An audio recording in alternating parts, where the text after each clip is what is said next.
To the outside world, you're the organized one, the reliable one, the person who has their life together in neat color-coded rows. But they don't see the silent static in your head when one thing goes out of place. You don't just prefer order, you're addicted to it. Because for you, a messy desk or an unscheduled afternoon isn't just an inconvenience, it's a threat to your internal safety. You've spent your whole life building a framework of certainty, believing that if you can just dictate your environment, you can finally silence your anxiety. But the truth is, the more you micromanage your world, the smaller your world becomes. You aren't managing your life, you're essentially a tenant in a prison of your own high standards. In the next few minutes, we're going to examine the biological error trap in the brain of the order obsessed. I'm going to show you why your need for control is actually a symptom of internal exhaustion, and how to stop suffocating under the weight of your own expectations. Why does a single misplaced item feel like a personal attack? According to the American Psychological Association, this is a direct response from the anterior cingulate cortex, the part of the brain that acts as a conflict monitor. In people who crave order, this area is hyperreactive.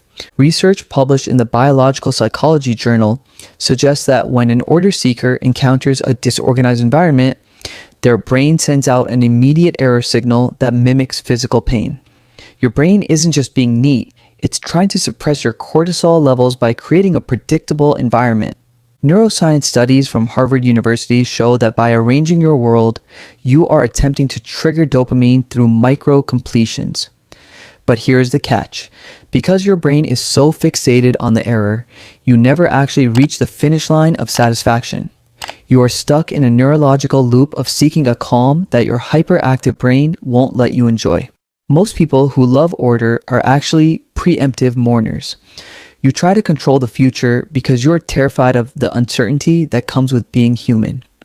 You believe that if you can predict every outcome, you can avoid every disappointment. Psychologically, this is a form of experiential avoidance. You use your planners, your labels, and your rigid routines as a protective buffer against the messiness of emotions. If the kitchen is clean, you don't have to think about how lonely you feel.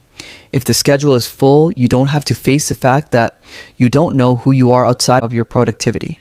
You've replaced your personality with a rigid operating system, and now you're terrified that if the system crashes, you'll crash too. The world rewards your order. They call it discipline. But the cost is your neuroplasticity. By never allowing for spontaneity, you are actually thinning the neural pathways that allow you to adapt to change. You become brittle. This is a psychological tax of the perfectionist. You've traded oxytocin, the messy, unpredictable chemical of human connection, for the sterile safety of a checklist. You find it easy to manage a project, but you find it incredibly difficult to just be with people because people are the one thing you can't categorize. You're winning at organization, but you're losing at life because you've forgotten how to find joy in the middle of the mess. So, how do we break the cage? It's not about becoming a slob, it's about radical tolerance. The switch happens when you realize that your worth is not a byproduct of your neatness. Satisfaction doesn't come from a life that is perfectly arranged. It comes from a life that is lived with enough flexibility to handle the unexpected. You have to give yourself permission to leave the bed unmade, to miss the deadline, and to let the plan fail. You have to realize that the perfect version of your life is actually a shadow of the real one. The goal isn't to find peace through control. It's to find peace in spite of the lack of it. You don't need more order. You need more life. If this felt like a mirror to the fortress of certainty you've been building, subscribe. Let's learn how to exist outside the lines together.